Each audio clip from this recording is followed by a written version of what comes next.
इंद्रायणी नदी या संदर्भामध्ये मी काय आपल्या सभागृहाला सांगण्याची म्हणजे असं वाटत नाही की इंद्रायणी नदी कुणाला माहिती नसेल। श्री क्षेत्र देऊ जगद्गुरु तुकाराम महाराज आणि श्री क्षेत्र आळंदी संत ज्ञानेश्वर महाराज त्याचबरोबर धर्मवीर छत्रपती संभाजी महाराजांच्या या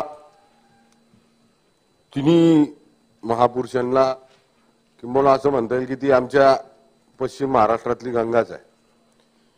अनेक वर्षापासून या नदीच्या संदर्भामध्ये वेगवेगळ्या माध्यमातून वेगवेगळ्या लोकांनी आंदोलन केली ही नदी स्वच्छ करण्यासंदर्भामध्ये आणि त्याच्या संदर्भामध्ये वेगवेगळे आश्वासनं त्या प्रमाणात देण्यात आले। मला सांगायचे या माध्यमातून या लक्षवेधीच्या माध्यमातून की पिंपरी चिंचवड महानगरपालिकेवर कायम आरोप केले जातात की ही नदी प्रदूषित होण्यामागे सगळ्यात जास्त जर कोण कारणीभूत असेल तर पिंपरी चिंचवड महापालिका।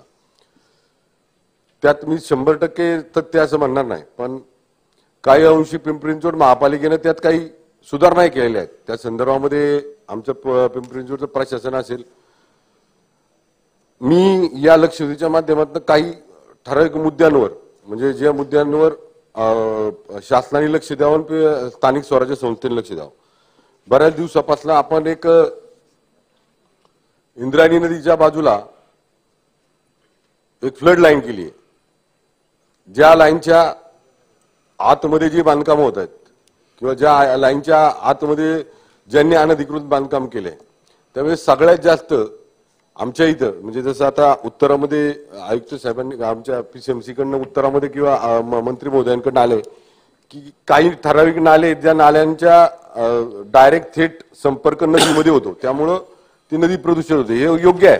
त्याच्यावर 2014 ते 19 मध्ये त्यावेळेचे आमचे तत्कालीन मुख्यमंत्री आणि आताचे उपमुख्यमंत्री देवेंद्रजी यांच्यावर मीटिंग घेऊन हर्डीकर श्रावण हर्डीकर म्हणून आमच्याकडे ऐकत होते, त्यावेळेस आम्ही त्याला सुरुवात केली 2018-19 मध्ये सुरुवात केली आम्ही।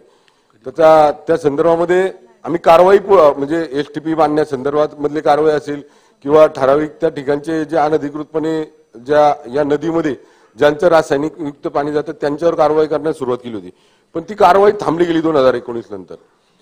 अध्यक्ष महोदय, मी मंत्री महोदयांना या माध्यमातून सांगू इच्छितो की आपण या संदर्भामध्ये नदी पात्रात नदीच्या शेजारी जे लोक अनधिकृतपणे स्क्रॅपचा व्यवसाय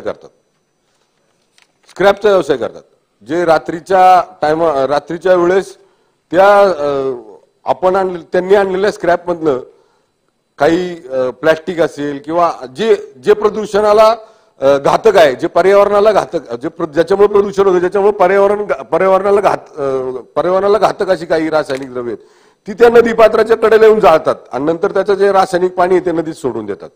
अशा संदर्भामध्ये मी वेळोवेळी आमच्या पिंपरी चिंचवड महापालिकेच्या प्रशासनाला मी विनंती केली होती, पण त्याच्यावर अजून कारवाई झाली नाही।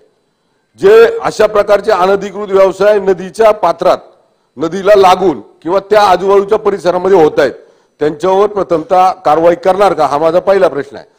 दुसरा प्रश्न असा आहे साहेब, त्या आजूबाजूच्या परिसरामध्ये एसटीपी बांधण्यासंदर्भामध्ये काही योजना किंवा एक महापालिकेने डीपीआर तयार केला होता, त्या डीपीआर वर पूर्णपणे काम करण्यास सुरुवात केल्यानंतर नंतरच्या काळामध्ये मला वाटतं 10 ऑक्टोबर 2022 मुख्यमंत्र्यांबरोबर या संदर्भामध्ये बैठक झाली, तर 995 कोटीचा डीपीआर त्यावेळेस तात्विक तत्व तर त्याला मंजुरी दिल्यानंतर काळाला अंतिम मान्यता देऊन 2023 मार्च मध्ये तो केंद्र शासनाकडे पाठवला।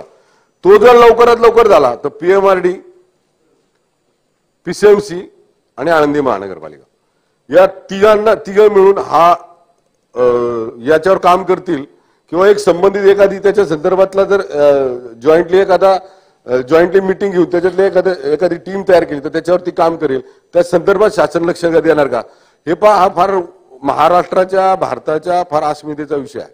इथं अनेक वारकरी या ठिकाणी येतात, अनेक धारकरी येतात, अनेक भाविक त्या ठिकाणी येतात आणि तसं पाहिलं तर आळंदीमध्ये आता नव्याने म्हणजे आता मला वाटतं 1-1.5 महिन्यापूर्वी काही हरिभक्तपरायण मंडळी उपोषणाला बसली होती, त्या निमित्तानं त्या ठिकाणी जाऊन कलेक्टर असतील काही राजकीय पक्षाचे नेते मंडळी त्यांनी आश्वासन दिली, त्यानंतर मुख्यमंत्र्यांनी त्यावर कारवाई करण्याच्या संदर्भातले आदेश दिले, पण त्याच्यावर पुढे काहीच झालं नाही. त्याच्या संदर्भामध्ये एकदा शासनाने ते लोकांपुढे म्हणजे यावं की त्याच्यावर काय कारवाई झाली. लोकप्रतिनिधी म्हणून आम्हाला विचारत असतात. आता एक नवीन मी या संदर्भामध्ये माहिती माझ्याकडे आलेली आहे. अध्यक्ष महोदय, या नदी पात्राच्या बाजूला काय असा एरिया आहे की ज्याच्यामध्ये अनधिकृतपणे कत्तलखाने चालतात आणि ते कत्तलखान्यातली उरलेली जी काही म्हणजे पहिले दोन प्रश्नाची उत्तरं घ्या. ऐका ना. नाही मग उत्तर देतील. अध्यक्ष महोदय, मंत्री महोदयांचं माझं तसं हे चांगलं आहे कम्युनिकेशन. त्यांना माझे प्रश्न समजतात आणि एकमेव मंत्री आहे तेवढे ते माझ्या प्रश्नाचा गांभीर्याने घेतात. माझे प्रश्न गांभीर्याने घेतात. पुन्हा संधी घ्या, पण पहिले दोन प्रश्नाची उत्तर घ्या. एक परत तुम्ही देणार नाही कारण अजून 3-4 जण बोलणार आहेत. देणार. मंत्री महोदय परत देणार का वेळ? तसं करतो. ओके, ठीक. मंत्री महोदय.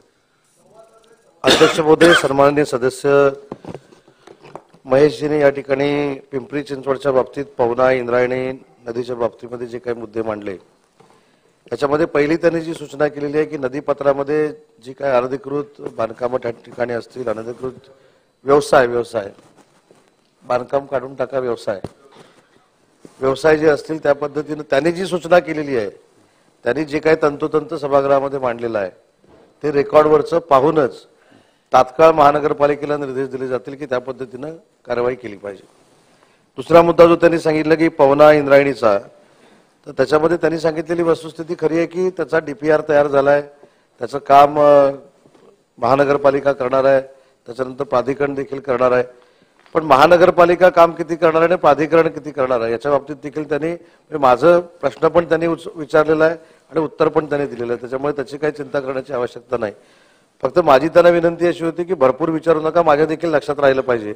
पण त्यांनी मांडलेली जी भूमिका आहे ही रास्त भूमिका आहे.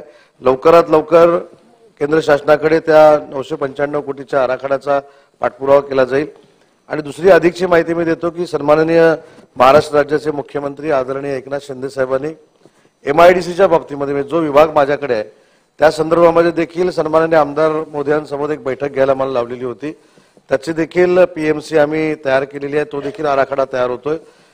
म्हणजेच महाराष्ट्र शासनानं पूर्ण महेश लांडगे साहेब सांगतात त्याच्यावर काम करण्याचा निर्णय घेतलाय. त्याच्यामध्ये महानगरपालिका, प्राधिकरण, MIDC आमचे तिन्ही विभाग त्याच्यामध्ये काम करतात आणि लवकरात लवकर इंद्रायणी नदीमधलं प्रदूषण कसं बाजूला होईल, पवना नदीमधलं प्रदूषण कसं बाजूला होईल यासाठी शासन सकारात्मक पाऊल उचलणार आहे आणि लवकरात लवकर उचलणार आहे.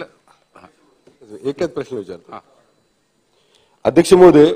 एकदम त्या ETP संदर्भामध्ये आत्ताच मंत्री महोदयांनी सांगितलं बऱ्याच वर्षापासून MIDC झाल्यापासून तिथे ETP व्हावं या संदर्भामध्ये कॉर्पोरेशन त्याचा पाठपुरावा करते, महापालिका पाठपुरावा करते, लोकप्रतिनिधी आम्ही पाठपुरावा करतो. पण ती जागा ETP संदर्भासाठी जे महापालिकेच्या अंतर्गत येणार जी MIDC क्षेत्र आहे जिथे उद्योग आहेत, लघु उद्योजक आहेत, मोठे उद्योग आहेत, त्यांचं जे पाणी आहे ते थेट मध्ये नदीला येते. त्याच्याकरता जसे STP आपण सांडपाण्यासाठी नाल्यावर बसवतो तसे ETP संदर्भामध्ये आम्ही काही मागण्या केल्या होत्या. त्याची अजून काही पूर्तता MIDC कडनं झालेली नाही. जर ते एक जर झालं तर तो ETP झाला तर ते रासायनिक मिश्रित पाणी येण्याचं बंद होईल. दुसरं म्हणजे मंत्री महोदय की याच नदीवरनं आमच्या शहराला 100 MLT पाणी आम्ही देऊमधनं घेतो. देऊच्या बांधाऱ्यातनं आम्ही घेतो. निगोजा तळवडे आणि देऊच्या मधनं आम्ही 100 MLT पाणी आमच्या पिंपरी चिंचवड शहरासाठी घेतो.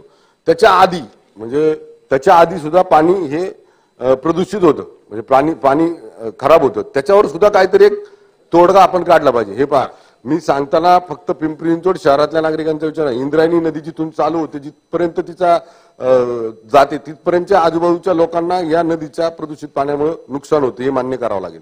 पुढे गेलं तर आळंदीच्या पुढे गेल्यावर या सगळ्या बाबतीचा विचार करून मंत्री महोदयांनी या संदर्भामध्ये हा DPR लवकर मंजूर करावा याच्यासाठी प्रयत्न करावेत ही माझी विनंती आहे. मंत्री महोदय.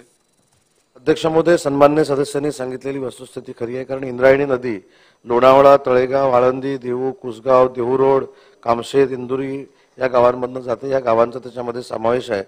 आणि सन्मान्य सदस्यांनी सांगितलेली सगळी कामं या आराखड्यामध्ये केलेली आहे. त्याच्यामध्ये STP आहे, फ्लड मॅनेजमेंट आहे, रिव्हरफ्रंट डेव्हलपमेंट आहे, या सगळ्या कामाचा त्याच्यामध्ये समावेश केलेला आहे.